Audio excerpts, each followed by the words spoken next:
Yo, Ford, a little privacy? Surrender, mutants! Hey guys, this is Richard, your host, with another marvelous video. If X-Men 97 has impressed you so far with the 7 episodes leading up to the grand finale, you're in for a treat, because the first part of the final story arc is better than anything you've previously seen in the show. X-Men 97 seems to have kicked off the 3-part finale in style, and the jaw-dropping first part is worth all the hype that it's getting because it all seems to boil down to the perfect closure. In this video, we'll dive deep into the episode and explore every single detail, including the eventful ending. There'll be some major spoilers along the way, so you have been warned. Before we go into our explanation, we have a very small request. If you like our content, please support us by subscribing to our channel. Now, this is a small click for you, but for us it means a lot. Thank you. Let's begin.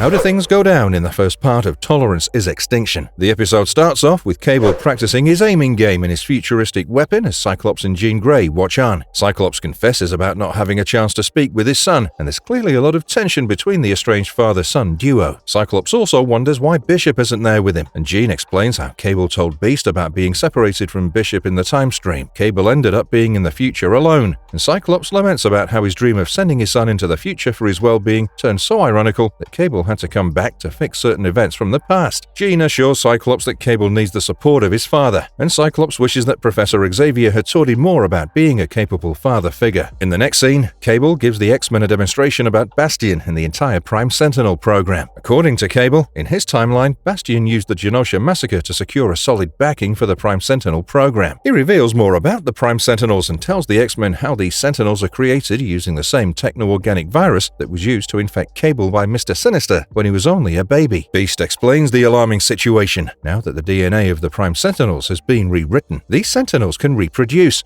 and eventually create a new apex species that can replace mutants entirely. We get some information on Bastion's evolutionary war that lasted 300 years, but it was a utopia for humans, where humanity was upgraded and the surviving mutants were put to menial and laborious jobs. A furious Wolverine wonders why Cable didn't stop Genosha, but it turns out that every time he tries to stop the attack on Genosha, he's pulled away from the event. Cable admits that he's tried far too many times to finally give up on rewriting the fate of Genosha. Cable also spills some more details on Bastion, and his best guess is that Bastion is a type of backup android that Master Mold uploaded into after he was taken down by the X-Men. Cyclops plans a reconnaissance mission based on the information gathered by a rebel from Cable's timeline about one of Bastion's facilities in this timeline. Will this be an opportunity for Cable to avenge his mother? Well, suddenly, the meeting of the X-Men is interrupted by a news on television, which states that the UN has released an off-world transmission that reveals Professor Xavier is still alive and thriving in the Shi'ar Empire. There are speculations that the X-Men faked the death of the Mentor to gather support for the mutant cause, and it's also been discovered that the one thought to be responsible for Xavier's assassination, Henry Gyrick, has been murdered in Mexico City. The X-Men realize that the whole thing is a perfect setup by Bastion, who's planning each one of his moves to undermine the X-Men and their reputation. Meanwhile, we're given a quick look at Jubilee and Roberto as they dine in the latter's house. Roberto's mother is planning a fundraiser for Genosha and the victims in the massacre, and she sneakily remarks on how the X-Men aren't helping the ones in need there. Jubilee takes offense and doesn't want to be a part of the lame hypocritical party, and she storms out with Roberto for some retail therapy. On the other hand, we get an emotional moment between Nightcrawler and Jean Grey as the former tries to comfort Jean for her confusion. They both stand beside an injured Rogue, and Nightcrawler tries to soothe Jean's memories that are deeply entwined with Madeline Pryor. Nightcrawler delves a little into his tragic backstory, where he was abandoned by Mystique, and he also talks about his sisterly bond with Rogue. This is the last of the light-hearted moments and emotional business in this episode, because the narrative soon moves into more serious territory.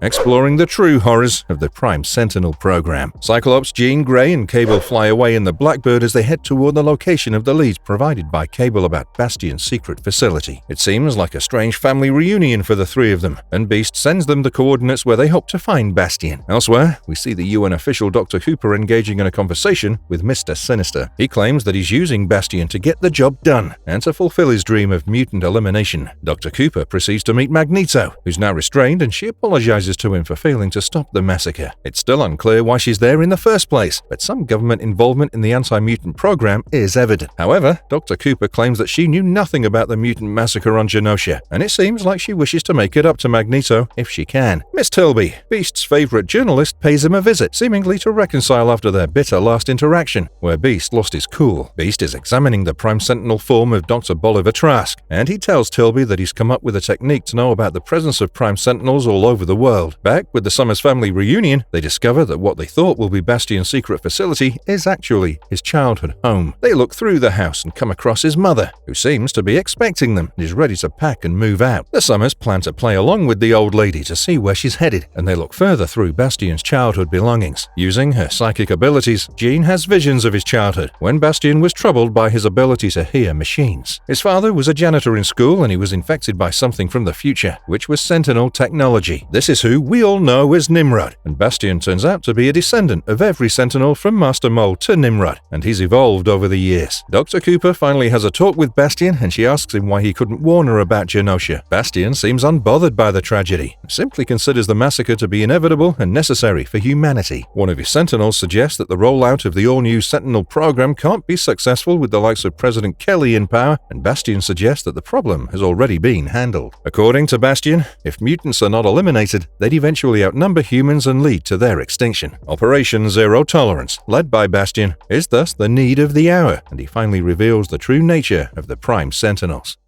Enter Operation Zero Tolerance.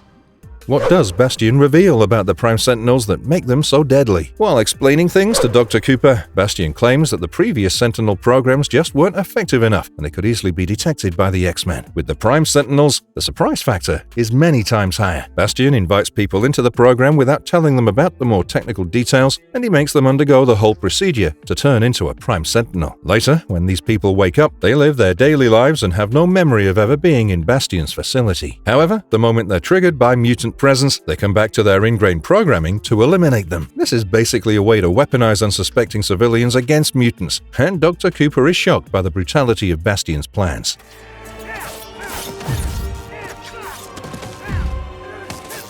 How do the X-Men deal with the deadliest Sentinel attack ever? The final moments of the episode give us a nightmarish glimpse into the horrors planned by Bastion for the X-Men. The setup in the previous episodes finally bears fruit, and the X-Men are shocked and taken by surprise by the Prime Sentinel program activated against them. It starts with Bastion's mother creepily transforming into a Prime Sentinel in front of the Summers. Back in the shopping mall, where Jubilee is busy shopping alongside Roberto, the latter's butler turns into a Prime Sentinel and attacks them. He's joined by many other Prime Sentinels in the surroundings, and Beast in his laboratory is shocked to find out that there are several thousands of Prime Sentinels all over the place. Just as he tries to warn the X-Men, he's stopped by Miss Tilby, who turns into a Sentinel as well. The next few scenes show hundreds of others transforming into their Prime Sentinel avatars, and it's almost like the worst nightmare of the X-Men brought to life. Wolverine tries his best to take down the Tilby Sentinel, but he's knocked down in no time. Cyclops, Cable, and Jean try to make a run for their lives when they find out that the entire town has been turned into Prime Sentinels who are after them. They manage to get into the Blackbird and fly away, but the Prime Sentinel army follows. Even Jubilee and Roberto are in a fix, as many of the transformed Sentinels are after their lives. Wolverine finally gets his due respect in X-Men 97, and he single-handedly takes down many of the Prime Sentinels using his lethal claws. Elsewhere, more of the Prime Sentinels gather to take down an injured and unconscious Rogue, but it's Wolverine to the rescue once again. He's joined by Nightcrawler this time around, and the two fight scores of Sentinels in what's easily one of the most stylish fight sequences in the series so far. Just as they successfully destroy the Sentinels, they watch in horror as hundreds more seem to descend from the skies.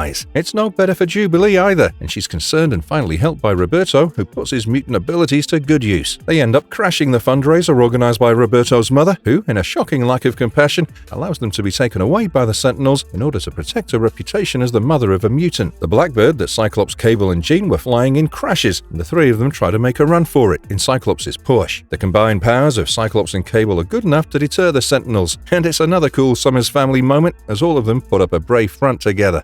Is the Prime Sentinel threat dealt with? Ending explained. The climactic moments of the episode throw up a few more twists to build up nicely for the remaining two parts of the story arc. It all starts with Bastion getting disturbing news from Sinister, and he learns that Dr. Cooper has let Magneto out, and the Omega-level mutant who's been restrained for all this time is now free. He apprehends Dr. Cooper for the betrayal and claims that it's already too late for Magneto. But Dr. Cooper stands her ground and claims that she's done the right thing given the terrible circumstances that humanity's being led to. She states that tragedies like Genosha shouldn't go unpunished, and there should be consequences. And she also fiercely exclaims that Magneto was right all along in viewing humans under a lens of suspicion. Meanwhile, the episode finally shows just how powerful Magneto really is, and he unleashes a super powerful magnetic wave across the world. Clearly, it's been enough of putting up a timid and polite front for the sake of his old friend Professor Xavier. We even get a glimpse of Spider-Man and Silver Samurai, who are alerted by the effects of this powerful electromagnetic wave. It takes down the Prime Sentinels, who power down under the the impact, just like someone switched them off. Wolverine and Morph discuss how Magneto finally got the job done, when the last surprise of the episode drops in the form of Professor Xavier, who arrives in a space pod. He summons the X-Men just like the old times, and we see everyone from Storm to Cyclops and Beast being alerted by his call. Is the Sentinel threat dealt with? Well, it's too early to say. Given that we still have 2 episodes to go, you can expect a lot of drama to continue, and the X-Men are surely far from being safe as yet.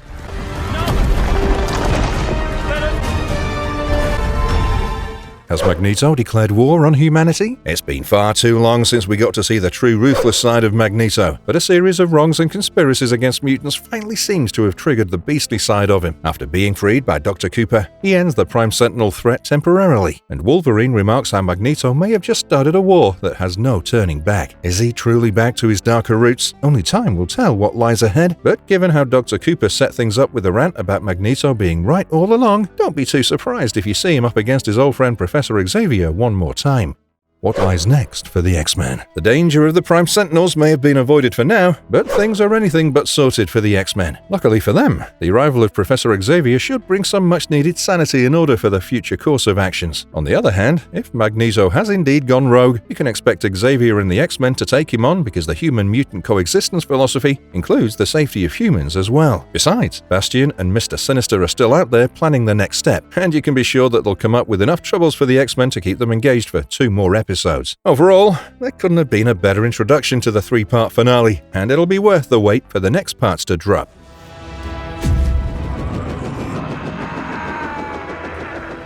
Marvelous verdict, a perfect climax for the perfect show. We've often claimed during our previous videos on X-Men 97 that the show is a true reminder of how good the original 90s animated series featuring the X-Men used to be. So far, none of the episodes have disappointed, and the overall narrative was building up perfectly for the season finale. Going by the looks of the first part of the 3-part storyline, we can proudly say that we haven't been wrong in our judgment, and this is truly as good as X-Men animated shows can get. Don't forget to tell us in the comments below about your thoughts on the show and the eventful season finale. Also, share your thoughts on what you think will happen next in the exciting story arc. And if you liked our content, don't forget to leave a like and subscribe to us if you haven't already. Have a good one and be safe. Thanks, everyone.